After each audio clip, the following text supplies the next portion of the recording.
Hello दोस्तों, स्वागत है आप सभी का हमारे यूट्यूब चैनल साइंस क्रांति में। आज हम आप लोगों को कूलम के नियम की सीमा बताने वाले हैं। तो पिछले वीडियो में हम आप लोगों को बताया था कूलम के नियम के बारे में। अगर आपने उस वीडियो को नहीं देखा है तो आप उस वीडियो को ज़रूर देख लीजिएगा। उस वीडियो का लिंक हम आपको डिस्क्रिप्शन में दे देंगे।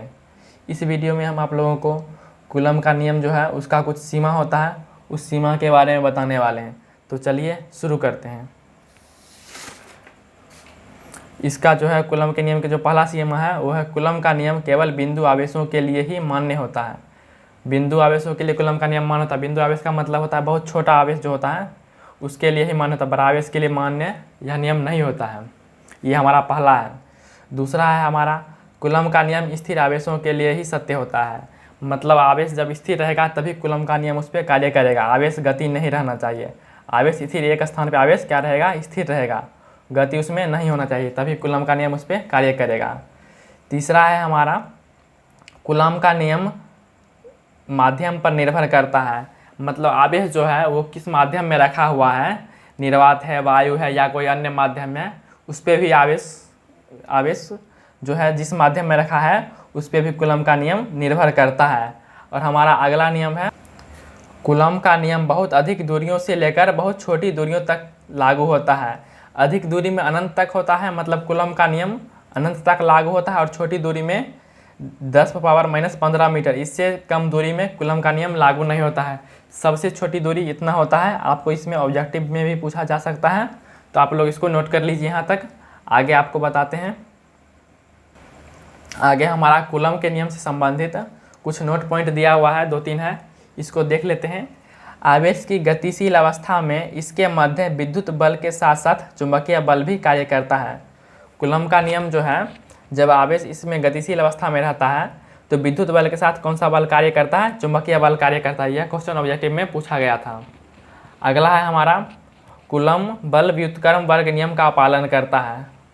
कूलम वर्ग व्युत्क्रम वर्ग नियम का पालन करता है। तीसरा है हमारा कूलम वर्ग न्यूटन के तृतीय गति के नियम का पालन करता है।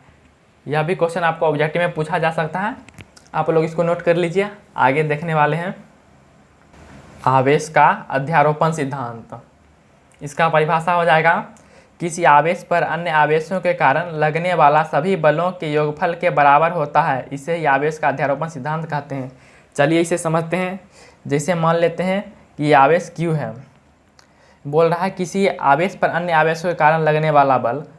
मान लेते हैं यहाँ पे Q से R1 दूरी पर एक आवेश Q1 है, फिर यहाँ से R2 दूरी पे भी एक आवेश है Q2 है, फिर R3 दूरी पर भी एक आवेश Q3 है। इसके द्वारा इस पे F1 बल लगता है, इसके द्वारा Q2 के द्वारा इस पे F2 और इसके द्वारा F3 लगता है। तो इसमें बोल रहा है कि ये Q पे जो बल लगता है ना, Q पे बल, वो बल किसके बराबर होगा, ये सभी आवेश जो है इसके द्वारा लगाए गए बल के योगफल के बराबर होगा। तो F बराबर हमारा कितना हो जाएगा, F बराबर हो जाएगा हमारा F1 + F2 + F3। इसे ही हम लोग क्या कहते हैं, इसे ही हम लोग अध्यारोपण का सिद्धांत कहते हैं। तो आप लोग इसको अच्छे से नोट कर लीजिए। आगे हम आपको एक न्यूमेरिकल बताने वाले हैं, पहले आप लोग यहाँ तक नोट कर लीजिए। ये एक न्यूमेरिकल क्वेश्चन है, कूलम के नियम पे आधारित है। आप लोग इसको सॉल्व कीजिए। चलिए हम आपको सॉल्व कर देते हैं। 2 बिंदु आवेश 2 कूलम तथा 6 कूलम है, एक दूसरे से 4 सेंटीमीटर दूरी पर स्थित है।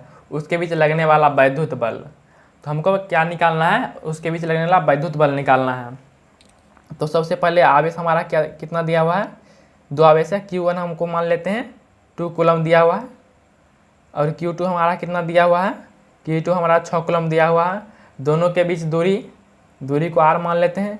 दूरी हमारा कितना हो गया, 4 सेंटीमीटर हो गया। दूरी हमारा कितना हो गया, दूरी हमारा हो गया 4 सेंटीमीटर।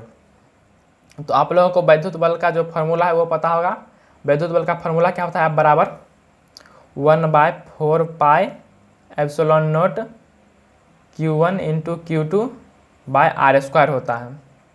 और 1/4πε0 को हम लोग क्या लिखते हैं, 1/4πε0 को हम लोग लिखते हैं 4πε0 को हम लोग क्या लिखते हैं, इसको हम K कहते हैं। और K का मान कितना होता है, 9 × 10⁻, कितना होता है, 9, ये हमारा के का मान होता है।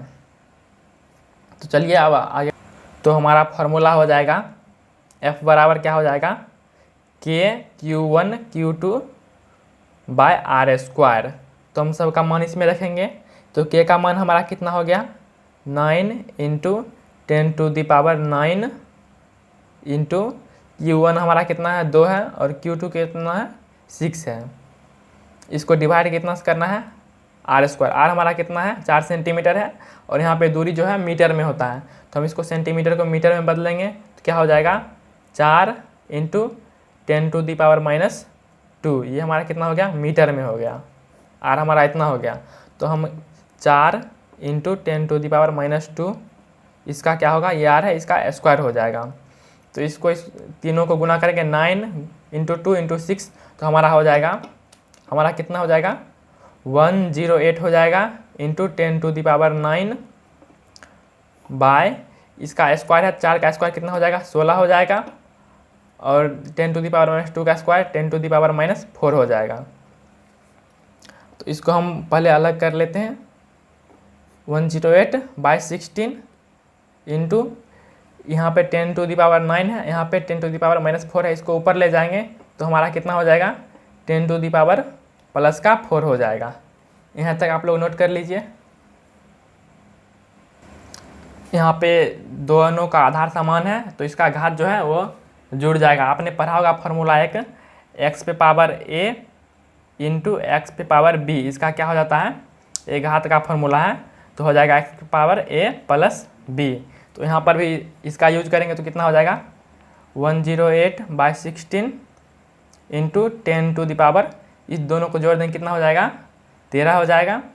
इसको इससे डिवाइड करेंगे तो हो जाएगा, कितना हो जाएगा, 6.75 इंटू 10⁻13, कितना हो जाएगा, इसका क्या है, ये बल है, दो आवेशों के बीच बल है, तो ये हमारा कितने न्यूटन में हो जाएगा, ये हमारा हो जाएगा न्यूटन में। तो बल कितना हो जाएगा हमारा, इतना बल हो जाएगा हमारा। यहाँ तक आप लोग नोट कर लीजिए। इस वीडियो में इतना ही। अगले वीडियो में हम लोग आपको आवेशों के वितरण के बारे में बताएंगे। मिलते हैं अगले वीडियो में। धन्यवाद।